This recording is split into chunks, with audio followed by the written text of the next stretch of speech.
start by saying who I am and why I'm the person that is giving this talk today.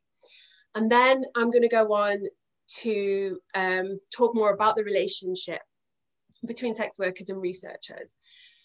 So my name is Victoria, and I'm a first year PhD student at the University of Roehampton, and I'm researching sex workers' experiences of domestic violence. And I currently am a board member for the Sex Worker Advocacy and Resistance Movement, and I've been involved with them for about 5 years. And before I started my PhD, I worked for 2 years at a sex worker outreach project. And I began sex working in about 2009, and I quit sort of tail end of last year. So I feel like I embody quite a lot of knowledge and experience to be able to kind of straddle like multitude of positions to give this talk. And even though I am retired, I still use we, us, and our quite a lot when I talk about sex workers in the sex industry, because I still consider myself part of that community. And this talk came about because when I was sex working, and then when I worked at the outreach project, a lot of the research that I was seeing didn't seem to be massively reflective of the experiences that I knew, and didn't seem to be hugely reflective of what I was seeing on the ground and what the community was saying were important. And so I thought that I would come and contribute my own research. And then once I started in the academy, so to speak, I could see that there was a lot of research that was constantly happening around the sex industry. But it seemed like a lot of sex workers that I knew didn't really want to get involved in the research. And there seems to be this sort of friction there, not consistently, not throughout, but it is undeniably there. And I think that if I was to pretend that it wasn't, I would be doing a bit of a disservice to both sex workers and researchers. So in this talk, I'm going to try and break down why this is. And hopefully, in knowing, we can try and move forward to working towards like a stronger and more respectful working relationship. So I'm going to talk about why sex workers seem so difficult to get involved in the first place. I'm going to talk about how sex workers often respond to research that comes out, and how we respond to research that seems to be damaging. And then I'm going to ask some questions that academics might feel useful to ask if they are outsiders to the industry themselves. I don't have a huge amount of slides, and I'm looking down a lot because I'm reading off my notes, but I'm gonna, if anybody wants my slides or wants my notes, I'll explain how to get them at the end, because you can just email me, or I'll put them on my blog for anybody. So where to begin? I think that from my limited knowledge of sex work academia, because I'm still a first year PhD student, I can see that research into the sex industry spans across medicine, law, social science, the arts, history, human geography, anthropology, and more. And I feel like I can see that a lot of research has, over the past like 40 years, maybe less, tried to be more rooted in feminist methodologies. And so by that, I mean, there's a real effort to be transformative and to enact change for the better. There's less of a focus on the truth and, you know, objective reality of sex workers, and more of an interest in like competing in various discourses. There's an emphasis on participatory action research projects. And there's also a desire to eradicate hierarchies of knowledge between the researcher and the participant. But I do think that this attempt at eradication has become a bit of a site of contention. Sex worker wisdom and knowledge that is communicated throughout our community isn't treated the same as academic knowledge, and that's fine, except that academics often do speak in place of or on behalf of sex workers. And so despite the improved ethical approaches, conflict and tension remains. And there's a definite shift happening between sex workers as research participants into sex workers as researchers, because I believe that sex workers are really pushing back against simply being a gatekeeper to knowledge, or a producer of knowledge, and they are really insisting on being part of the research at every stage, including transcription, analysis, and dissemination. And I believe that they should be. So an issue that comes up a lot, I saw this when I was at an outreach project as well, and I see it in research, is why are sex workers so hard to engage with? By the way, I'm really sorry, but like the light in this room is really weird, so I look totally blown out. But hopefully that is like not too annoying. It's annoying me, but I can't keep moving around. So why are sex workers so hard to engage with initially? And like I hear the phrase like hard to find sometimes, but I don't think sex workers are hard to find. I think they're actually hard to engage with, and I think this is deliberate. First fucking video, lecture 6, video 1. Do I ignore that? Okay. So I find that it's throwing me off a bit. So why is sex workers hard to engage with, or like find to engage to get in the research? So sex workers keep themselves, as many people on this call already know, sex workers keep themselves purposely inaccessible. They don't often want people who aren't clients to contact them.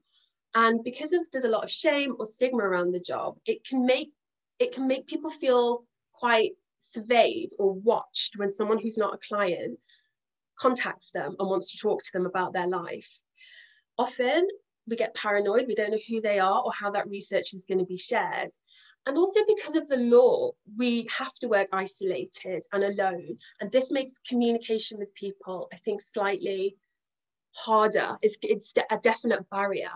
But also on a practical level, sex workers receive quite a high volume of contact, quite a lot. I mean, when I was on adult work, it would be like clients and time wasters and fantasists and other sex workers and journalists. And also, you know, sometimes a researcher would get in there as well. And so sometimes just, it's not a question of they don't want to talk to you, but I think that practically it has to be understood that sometimes we're just inundated with people that want to contact us. Oh, I forgot to click that. Number one, we're hard to find. Number two,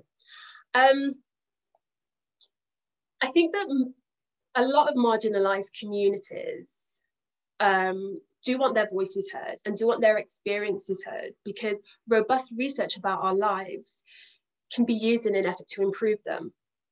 But it has to be said that not everybody who wants to research sex workers sees us as people or as communities to form research partnerships with. There are researchers out there that see sex workers as an exploitable resource for their career. And I think that a lot of us are very alert to this possibility. And I'm going to come back to this point in a minute, because I think exploitation is something that runs through a lot of research that I see. Also, there's an understanding as participants that we might not be compensated fairly. And a lot of sex workers are struggling to earn money at the best of times. And so giving over time and knowledge and resources for what is considered an unfair compensation is often why we don't want to get involved. But compensation doesn't have to be monetary. It could be volunteering with a sex worker organization. It could be writing as a letter of recommendation if they want a job. Like, it could be any of these things, but often there isn't a fair exchange. Sometimes researchers aren't committed to the issues politically. And whilst engaging with minds that are curious and not necessarily politically engaged is important, and I do think it's worthwhile, it often demands time that is simply not there to give. And I often see, especially through like the Swarm inbox, is a lot of researchers, especially like undergraduates, want to work with us to try and make our voices heard. Sex workers are more than capable of making our voices heard. I just feel like a lot of people don't really want to listen. And, you know, there's an act of giving voice to the voiceless, which is at times patronizing, but it can also be dangerous because it enables representations of us in place of authentic lived experiences. I think one of the main reasons why some sex workers are very reluctant to get involved with research is because it propagates or creates fairly damaging stereotypes about us. When I wrote this webinar originally, I sent it out to about I think somewhere between 6 and 8 sex workers. Half of them were academics themselves, because I wanted to get feedback on this. So this is very much like a community written thing, or like it's written in collaboration with others. But in feedback I got from someone, she said that all the research she's ever seen about sex work has been negative. It focuses on violence, drugs, or poor quality of life. And I include my own research on that because I look at domestic violence. So research that looks for relationships between sex work and substance misuse, sex work and childhood abuse, sex work and trauma, sex work and sexually transmitted infections. A lot of this research is then used by pro-Nordic model supporters to justify why the industry should be criminalised. But it also contributes to factions within the sex worker community ourselves, and it upholds what we call the hierarchy. So for those who don't know or aren't familiar with this phrase, the hierarchy is the hierarchy that shouldn't, but does exist in the sex industry, which makes some jobs in it more stigmatized than others and some more acceptable. She goes on to say, the hierarchy comes from both within and outside of the industry. Non-sex workers will view some workers as dirtier, more disposable, or less worthy than others, less worthy of respect than others. And sex workers themselves will often throw other workers under the bus in order to distance themselves and make themselves seem more respectable. It is driven by assumptions and prejudice. And I think that whilst it won't be in the intention, might not necessarily be in the intentions of the researcher, often this research can contribute to sex worker factions within the community. I'm going to talk next about how sex workers often read research that is being done about them. And this is a part that I got so nervous about, because I don't want anyone to feel like I'm calling anyone out or like I'm insulting their practice, because I'm really not.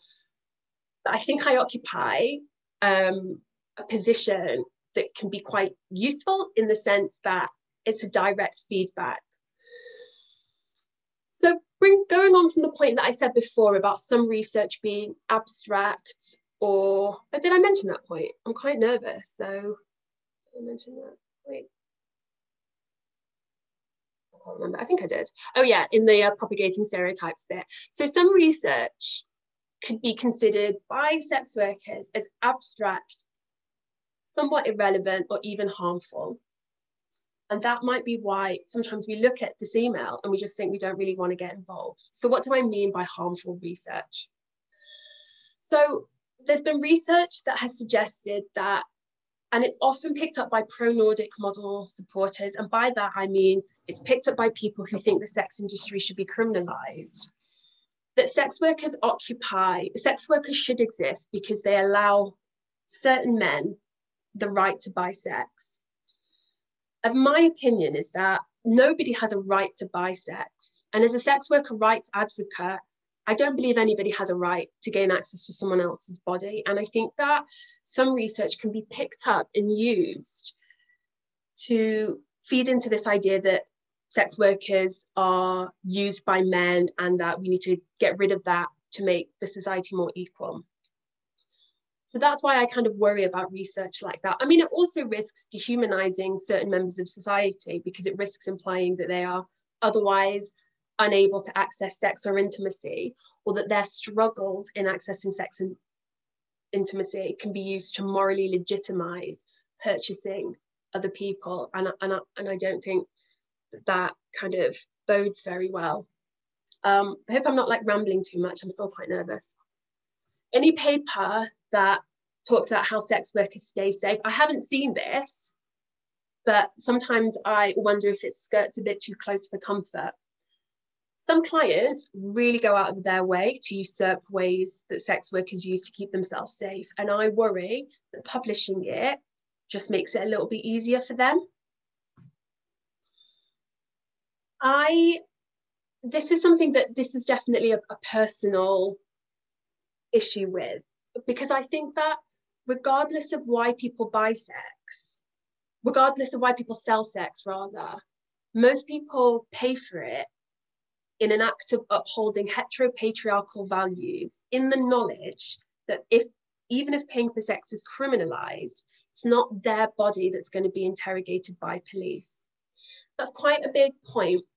But by that, I mean that most people who pay for sex do so because it keeps their family intact and away from their kind of sexual perversions. Like, I think it upholds the heteropatriarchy. I don't think it questions it.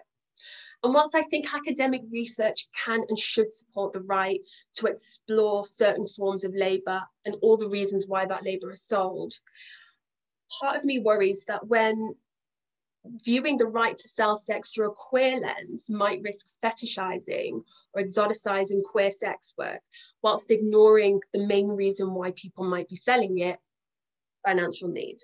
I think it goes without saying that any research that's funded by the police, I think, is harmful. Police have been known to store data. And bad practice, bad methodology, and bad ethics. And this is something that I definitely see less and less, sort of as time has moved on. But I read a paper from 2005, and I'm just going to quote a bit from it. She writes, when she was talking about going and researching street-based sex workers, and she writes, "The research assistants, family and friends are often curious about the work site, and many want a tour of the strolls. I sanctioned such visits only to alleviate tensions on the home front." My jaw dropped when I read that paper, and this is only from 2005. Please don't treat sex workers like animals in a zoo, especially when they're trying to do their job. This brings me on to my next point, because I don't think that this is something that is uncommon when researching marginalized communities. And this is quite a controversial point maybe, but it is important. And in all the feedback that I got from sex workers, this was something that they highlighted to me. Elizabeth Bernstein, in her series of papers about the evangelical rescue industry and carceral feminism, writes that under the guise of moral condemnation and prostitute rescue, women in particular are granted new opportunities to participate in sexually explicit cultures and the previously forbidden corners of urban space without becoming contaminated by it. I do not consider it beyond the scope of imagination to suggest that this is why some researchers feel a desire to research the sex industry and those who work in it. Alison Phipps, a researcher at Sussex University, writes that potential researchers need to question their motivations honestly. She goes on to say, if you feel your motivations are anything but honourable, or you aren't sure what they are, research something else. If you are an outsider to the sex industry, ask yourself if this is a form of Orientalism at work, a fascination with a community which has been culturally and legally othered. One of the people that was giving feedback on this wrote back to me, and she had participated in some research, not in England, in a different country. And she told me how one of the researchers had joked about how she carried so many condoms on her that the police are going to pick her up for soliciting. And she probably meant it as a fairly light-hearted joke, but this person that wrote back to me said that it just completely changed the way that she had related to this researcher, because she felt like she had been she used the phrase, she felt the researcher got off on proximity to her. And I think that this is something that a lot of sex workers are critical of and skeptical of, because I think that, I see this in my personal life all the time. I see my friends kind of using the kind of social kudos of it. So it's not something that's just unique to research, but it is something that happens quite a lot.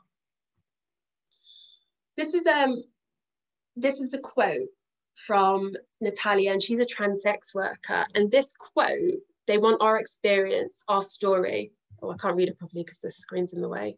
But the research is influenced by money, by careers, not of what is needed for our struggle. The research, it is just for themselves. This is from an interview, which is on the English Collective of Prostitutes website, from Natalia, who's a trans migrant sex worker. And I come to the point exploitation a lot, because exploitation is something that's researched quite a lot. But also, as I said before, participating in research is quite poorly paid. And I know that that's not the fault of any one or any institution, but time is money.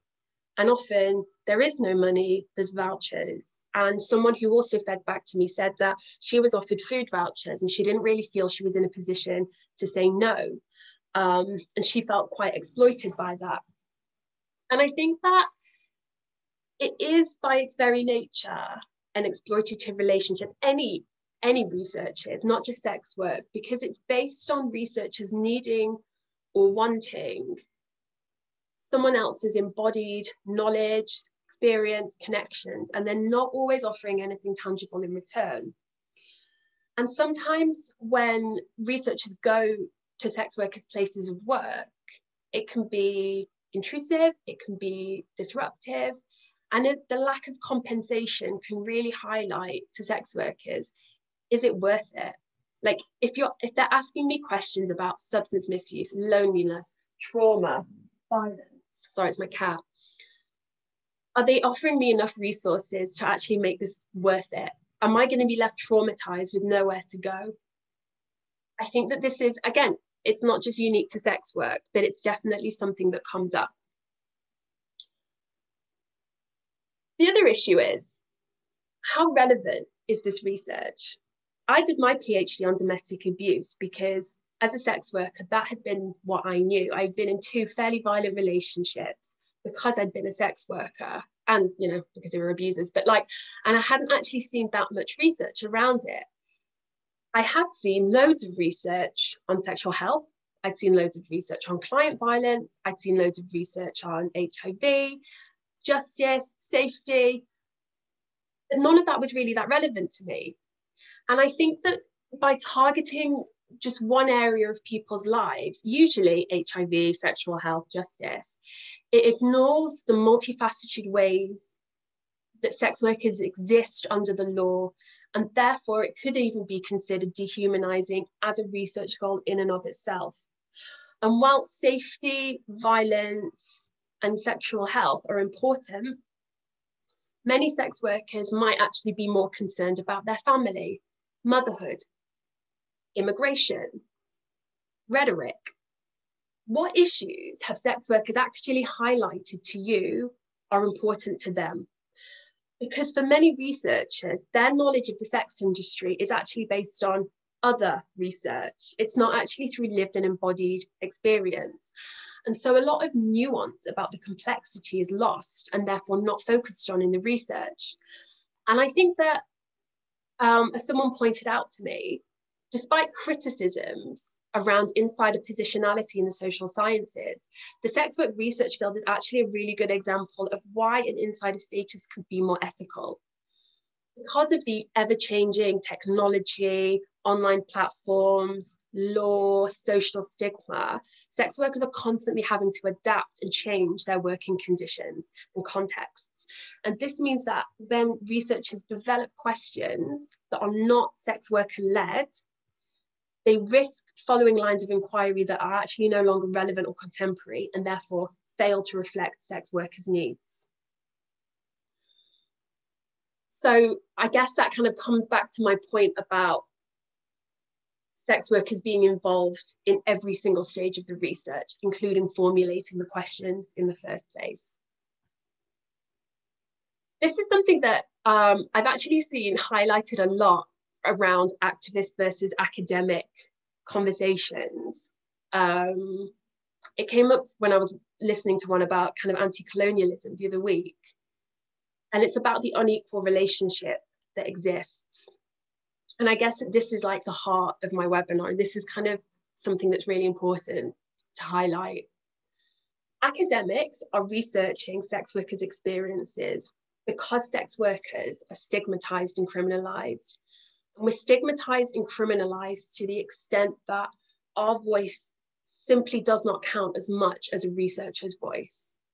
And I believe that unless you, the researcher, is using this research or their position to actively work towards ending criminalization or stigmatization, then as far as I'm concerned, you are colluding with the very structures that uphold your privilege. You are upholding the stigma that sex workers are trying so hard to work against. And by its very nature, research is exploitative, disruptive, and without self-evident impact on sex workers' lives. And it's the researcher's job to minimize this as much as possible. But it's not enough just to minimize this. Because sex workers are stigmatized, you actually have an additional responsibility to be proactive in addressing this in your research. And this next point is for academics who are also sex workers. And I don't speak from personal experience. I feel quite lucky because I have two supervisors who I feel are incredibly supportive. And I think Roehampton has been, like, so far it's been amazing. I've not had any issues. But from what I can tell, that's not actually that common. And I think that researchers have a duty to kind of protect, but also respect sex working colleagues and understand that the risks that sex workers, both colleagues and not, run from, like, the risks that we're running when we own and we are out about our methods of earning a living, they have real lived consequences. And I know that there are a lot of academics who write about their experiences of being stigmatized as sex worker researchers. And whilst I don't question that at all, I think it's a valid claim, it simply isn't the same as the risks that sex work academics run. When I was applying for my PhD, there was this, like, biting fear in me that, oh my God, they're not going to let me in because I'm a hooker, and I won't have anything to say in my defense. Or, you know, I worry about colleagues finding porn that I've made because I'm a sex worker and I've made porn and it's on the internet. And, you know, I've worried about losing jobs in the past because of it. And I just think that, like, the risks that we run when we are out about our experiences are so, even though I'm so blasé, they're so real and they're so embodied, that I think that other academics really need to kind of be, like, highly aware of that. But I feel like I've just been, like, shouting at people for 20 minutes. And even though that is kind of my whole MO, there is some really amazing research out there. And there's actually far too much amazing research out there for me to list it all. But I have listed a few, and I'm just going to say why I think they're so brilliant. So the first one isn't really research. It's the National Sex Worker Project Smart Guide for Recognising Sex Workers as Experts, because the NSWP produce a lot of their own research and it's all sex worker-led, sex workers every step of the way. And I think that sex workers, when they are on board with research, should not just be there to offer advice, but they should be there at every stage. Because when I've participated in research, the very way that I communicate with academics who I know have been sex workers, and I'm talking a different language, like, I just speak to them in a totally different way. And I think that if other academics knew that and kind of hired sex workers on every stage, I think there would be this amazing proliferation of new knowledges. I like the transactions space, which I think was like Rosie Campbell, Mary Lang, and something Jones. Because it was directed by the needs of the participant group, who talked about things that they thought the researchers should think about. The Van der Meulen piece was all about sex worker rights, sex worker allies, and sex worker as work. I loved the Bella Matos and Lola Hayes piece because it was entirely focused on discourse that sex workers themselves were producing, and it was entirely focused on materials that sex workers share amongst themselves within the sex worker community. It was such a lovely piece to read. And that last piece was all about what sex workers have done themselves to bring about legal reform. So can I research sex workers or not? Like, where can I go from here? I mean, I can't tell you what to do. You can research whatever you want. And I think it's, you know, really important to reiterate that there is no one sex worker, there is no one sex working community. And I'm sure that there would be loads who would love to, you know, be involved in any research project. But I do think there are some questions that researchers ought to be asking themselves before contemplating research into the industry. I've got them, like, all listed, but it's a bit, like, much on the eyes. So I'm just going to go through them and then I'll kind of flip it. Do sex workers have a right or an opportunity to assess how this research has been presented? Will this research perpetuate hierarchies in the sex worker community itself?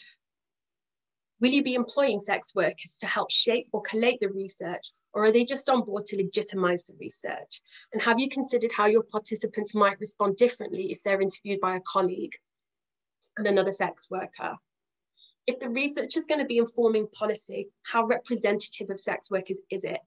Because of difficulty accessing sex workers, researchers often only work with particular groups, usually the most visible, street-based sex workers, or the easiest to access, those who are engaged in services. Both are a minority in the sex working community. And this is a contributing reason as to why research is then used to shape policy or law, which is not representative of the majority of workers. If you are a sex working academic like me, and our numbers are growing, we need to accept that not all sex workers are on a level playing field and that we are not immune to hierarchy ourselves.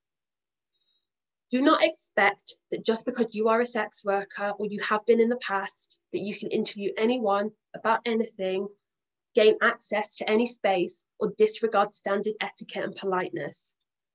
It is not okay to use your privilege or your status in this way. A friend of mine was like completely hounded on social media.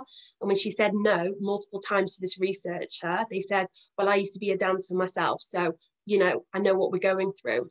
It's not okay. We need to be constantly reflexive about how other sex workers read us. I'm a privileged, educated, indoor worker. I cannot just bound up to someone who's vulnerable and pretend that we're all in this together, because we're not, and we know we're not. But also, what are sex workers saying are the key issues to them that they want researched? How can you support sex workers in ways that they have identified? How can you ensure that the researcher and the sex worker relationship is as honest and transparent as possible? But most importantly, if there are no sex workers invited to the debate or the discussion, should I be going and taking up space? So all my slides and my notes are available. That's who I am. That's how you can contact me.